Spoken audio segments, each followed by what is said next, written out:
श्री गणेश दत्त गुरुभ्यो नमः। चैतन्यः शाश्वतः शांतो व्योमातीत निरंजनः बिंदुनाद कलातीत तस्मै श्री गुरुवे नमः। परमपूज्य सद्गुरू श्री रामकृष्ण क्षीरसागर स्वामींना वंदन करून संघटित सत्संग मंडळांच्या या गुरुकार्यातील मोहिमेमधल्या 1520व्या भागाचं मी पठण करीत आहे। आज ज्येष्ठ कृष्ण द्वितीया, रविवार दिनांक 23 जून 2024।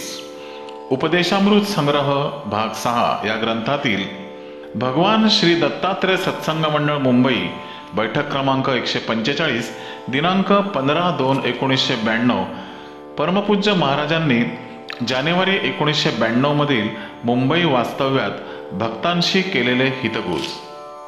गुरुबंधू आणि भगिनींनो, हितगुज याचा अर्थ परमपूज्य सद्गुरू जेव्हा कुठे एखाद्या शहरात वास्तव्याला जात तेव्हा सत्संग सोडून इतर वेळी ज्या बैठका होत त्यावेळेला ते भक्तांशी अशा पद्धतीने हितगुज करत त्यांच्या प्रश्नांचा खुलासा करीत त्याला हितगुज असे संबोधलेले आहे। ह्या हितगुजात परमपूज्य सद्गुरू आपल्या प्रासादिक वाणीतून पुढे म्हणतात की पूर्वी आमची आई आजारी असताना एक डॉक्टर तपासायला यायचे। तसे ते जुने परिचयाचे होते। ते आल्यावर त्यांची खूप चेष्टा चाले। पुढेही त्यांचे आमच्याकडे जाणे येणे चालू राहिले। त्यांना पूर्वी एक अनामिक भीती मनाला वाटे। त्यांचं येणं चालू राहिल्याने त्यांची ती भीती निघून गेली। डॉक्टरी इलाज त्यावर चालत नाही। पूर्वी तेच डॉक्टर माझ्याकडे येणाऱ्यांना नावं ठेवीत असत, परंतु पुढे तीच व्यक्ती अर्धा पाऊण तास येऊन बसू लागली। त्यानंतर त्यांच्याशी संबंध खूप बदलले। हास्यविनोद सुरू झाले। ज्ञानी मार्गाने चेष्टा केली तर चालते हे तुमच्या लक्षात आले असेल। शरीर हे अध्यात्म आहे। कधीही ते उदयास येऊ शकते। काहीही न समजणारे नमाज पडतात। तोंडाने पाठ असते म्हणजे काही ज्ञान नाही, ती प्रार्थना असते, त्यात ज्ञानबोध नसतो। त्यांना ईश्वरी अनुभूती आलेली नाही। नमाज पडल्याने त्यांचा आवाजही वाढत नाही। लाज विसरून ते जिथे जागा मिळेल तिथे नमाज करतात। याला श्रद्धा म्हणावे। हजारो लोकांचे त्यांच्यावर पोषण चालू आहे। आपल्या वैदिक धर्मात ज्ञानाने पटवून देणारी माणसं आहेत। आपली माणसं रेल्वेने, सायकलने, कशानेही प्रवास करतात। वाटेत देव दिसले तर त्यांना नमस्कार करतात। ही अंधश्रद्धाच आहे। मी जे सांगत आहे हे ज्ञानच आहे। पुस्तकातले धडे हे ज्ञान नाही। पुस्तक वाचून ते येणार नाही। तुम्ही त्या विषयाचे प्रोफेसर असलात तरी त्याचा उपयोग होणार नाही। परमेश्वर ही एक वस्तुस्थिती आहे। ती एक पोषक शक्ती आहे। तिला मानल्याशिवाय ती अनुभवाला येणार नाही। त्यातून पोषण होते ते तुम्ही लक्षात ठेवावे।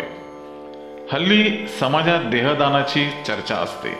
देहत्यागानंतरचा विचार कोणीही करू नये। जन्मानंतर काय करायचे याचा तुम्ही विचार करा। रेडिओवर एका ठिकाणी देहदानाची माहिती सांगत असतात तर दुसऱ्या केंद्रावर तुम्ही काशी प्रयाग इथे देह ठेवलात तर पुण्य आहे असे सांगत असतात। तुम्ही सर्वांनी या शक्तीशी मन गुंतवून ठेवा। तुम्ही फक्त छत्रीचा दांडा धरा, संरक्षण तुमचे आपोआप होईल। मनशांतीत परिपूर्णता आहे व ईश्वर चिंतन हे आरोग्याचे लक्षण आहे।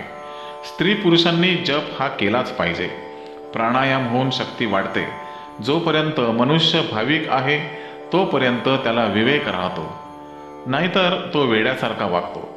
त्याच वेळाला सुशिक्षित वेळ असे म्हणतात। मार्गदर्शन तुम्हाला कोणाचे लाभले नाही तरी तुम्ही उभे राहू शकता।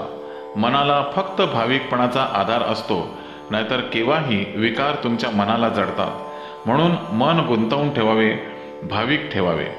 अखंड वाचन करणाऱ्यांमध्ये बुद्धिवाद येतो। त्याच्यात पुन्हा संशय निर्माण होतो, तो त्याला ग्रासून टाकतो। वाचन हे हवेच, पण त्याच्यावर विश्वासून राहू नये। संशय ठेवून पुस्तके वाचून लोक प्रश्न करतात, तसे न करता दुसरे प्रश्न विचारून पहा। भाविकता करताना भक्तीला ज्ञानाची जोड असेल तर सुवर्णयोग असतो, नाहीतर अज्ञानातही आनंद असतो। पूर्वी एक फळवाला होता। तो तोंडाने तुकारामाचे भजन करीत फळ विके। पुढे त्याला सर्व लोक तुकाराम नावानेच ओळखू लागे। त्याने कधीही फळे घ्या म्हणून आरोळी मारली नाही. तुकारामांची भजने म्हणत व्यवसाय केला. एका भक्ताने विचारले, आत्मानुभूतीचा सोपा मार्ग कोणता?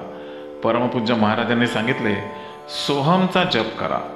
नाकपुडीने एका श्वास घ्यायचा त्यावेळी सो म्हणावे व श्वास सोडताना दुसऱ्या नाकपुडीने अहम म्हणावे. आतील अहम बाहेर सोडला पाहिजे. भाविकता आपोआप येते. मूर्तीच्या पाया पडता ही भाविकताच आहे. तुम्ही साष्टांग नमस्कार घालता यातच तुमच्यात फरक पडला आहे हे सिद्ध होते. संतांना नमस्कार घालण्याची शिस्त मी तुम्हाला लावली आहे. ही इच्छा मनातून यायला पाहिजे. तेथे कर्मा जे जुळती हे शेवटी आहेच. हल्ली माणसांची जगण्याची साधनेच नष्ट होऊ लागलीत. तेव्हा अंधश्रद्धेवर एवढा आरडाओरडा करण्याची काहीच गरज नाही. हे सर्व प्रसिद्धीसाठी चालू असते. आपण जे ऐकतो किंवा जे पेपरमध्ये छापून येते तेवढी भोंदूगिरी सध्याच्या काळात कुठे असेल असे वाटत नाही. मागे मी एकदा धुळ्याला गेलो होतो. तिथे ते भास्कर वाघ दर्शनासाठी आले होते. त्यांनी सांगितले, प्रणवानंद हे आमचे गुरु आहेत. मी प्रणवानंद हे मुक्तानंदांचे शिष्य आहेत असं म्हटल्यावर त्यांना राग आला. मी सांगितलेलं खरं होतं. प्रणवानंदांच्या सांगण्याने यांचा लाभ होत असे.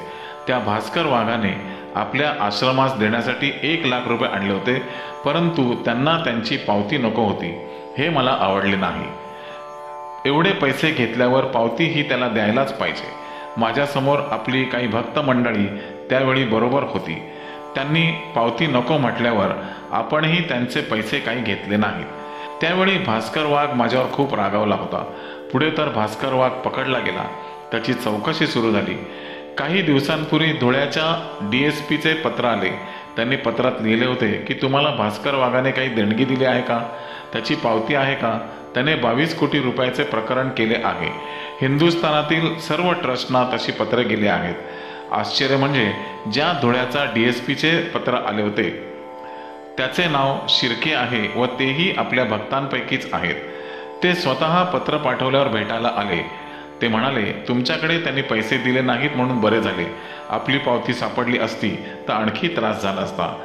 ती रक्कम परत करायला लागली असती. अशा तऱ्हेने आपल्या ट्रस्टवरचे संकट भगवंताच्या कृपेने टळले. आपल्या भक्तांमध्ये तरुण पिढी जास्त आहे हे असे होणे या व्यक्तीच्या कार्याचा भाग असतो. हे गुण खास आहेत. 1995 साली या देहाची अवस्था खूप पुढे गेली असेल. हा मधला काळ आहे, प्रसिद्धीचा काळ आहे. त्यावेळी तुम्हाला इथे बसताही येणार नाही. जे स्वतःहून तुम्हाला मार्गदर्शन करतात त्यांचं ऐकू नका. एक भक्त मार्गदर्शन घ्यायला आला होता. तेव्हा परमपूज्य सद्गुरूंनी सांगितले की तू मार्गदर्शन घेण्यासाठी इतर ठिकाणी का जातोस? तू तर जात नसशील व तेच जर तुला येऊन मार्गदर्शन करत असतील तर तू त्यांचे काही ऐकू नकोस. श्रद्धा या खाजगी बाबी आहेत. तुला गुरु आहेत नाहीत कोणालाही सांगायची गरज नाही. आपण आपल्याकडे किती संपत्ती आहे हे दुसऱ्याला सांगतो का? ही जर एक प्रकारची संपत्तीच आहे. कोणी काही सांगायला लागले तर फक्त त्याचे ऐकून घ्यायचे. तुझ्यावर माझा विश्वास आहे असे सांगायचे. विरोध करायचा काही कारण नाही. अखेरीस कसे वागायचे हे आपल्याच हातात असते. लोकांना तुमच्या श्रद्धा सांगू नका. त्यामुळे टीका ऐकायची पाळी तुमच्यावर येते. तुमच्या श्रद्धा गुप्ततेने सांभाळा. तुम्ही कोणालाच उपदेश करू नका. कोणाला काही सांगू नका. तुमच्या खास मित्रांना तुम्ही हवे तर सांगा. प्रचार करण्यासाठी कोणाला सांगू नका. आम्हीही आमच्या श्रद्धा सांभाळल्या आहेत. आम्ही कोणालाही सांगत नाही की तुम्ही आमच्या गुरूंकडे जा. आपल्या आश्रमात श्री एकनाथ कुलकर्णी हे व्यवस्थापक आहेत. ते जुने भक्तही आहेत. पूर्वी ते केरळमध्ये दुसऱ्या ठिकाणी आश्रमात नोकरीच होते. तिथे ते एकदा त्या आश्रमातील स्वामींकडे दर्शनाला गेले. त्यांना तिथे काहीतरी बोलावेसे वाटले. तेव्हा त्या स्वामींनी त्यांना विचारले, तुझे गुरु कोण आहेत? त्याने माझे नाव व नगरला मी असतो म्हणून सांगितले. याचा परिणाम उलटाच झाला. त्या स्वामींनी एकनाथ कुलकर्णींना सांगितले की आधी तुम्ही तुमच्या गुरूंना सोडून द्या, नंतर माझे शिष्य बना, त्यानंतर मी तुम्हाला मार्गदर्शन करेन. त्याशिवाय तुम्ही माझ्याकडे येऊ नका. श्री एकनाथ कुलकर्णींनी ते शक्य नाही म्हणून सांगितले. त्याचबरोबर त्या स्वामींनी एकनाथ कुलकर्णी यांना नोकरी सोडून जाण्यास सांगितले. शिष्य हो नाहीतर नोकरी सोड. शेवटी ते एकनाथ कुलकर्णी तिकडची नोकरी सोडून अखेरीस नगरला आले. आता ते आपल्याच आश्रमात व्यवस्थापक म्हणून काम करत आहेत. श्री गुरुदेव दत्त. गुरुबंधू आणि भगिनींनो, आजचे हे पठण परमपूज्य सद्गुरूंच्या चरणी सादर अर्पण. पुन्हा भेटूया उद्या सकाळी 6 वाजता. श्री गुरुदेव दत्त.